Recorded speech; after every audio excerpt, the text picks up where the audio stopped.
ఏంటి కోటప్ప కొండకి మెట్ల మార్గమా?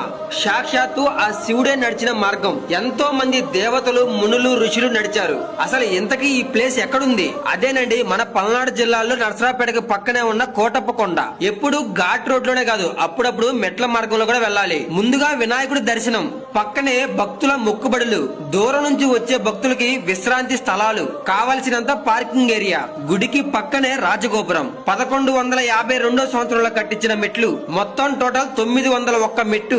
సరిగ్గా గంట ప్రయాణం. కొన్ని లక్షల మంది నడిచిన దారిలో ఆనందవల్లి అమ్మవారి దేవాలయం. సాక్షాత్తు ఆ మహాశివుడికే గొప్ప భక్తురాలు. ముఖ్యంగా కాకులే వాళ్ళని కొండ కోటప్ప కొండ. త్రికోటేశ్వరాలయం. సాక్షాత్తు బ్రహ్మ విష్ణు మహేశ్వర స్వరూపమే ఈ కొండ. స్వయంగా ఆ దేవుడే లింగ రూపంలో మనకైతే ఇక్కడ దర్శనమిస్తారు. ఫ్రెండ్స్, మీరు ఎప్పుడైనా ఇక్కడికి వచ్చారా? కామెంట్ చేయండి. ఫుల్ వీడియో చేశాను, మన ఛానల్ కింద ఉన్న లింక్ ఓపెన్ చేయండి. వీడియో అయితే చాలా బాగుంటుంది.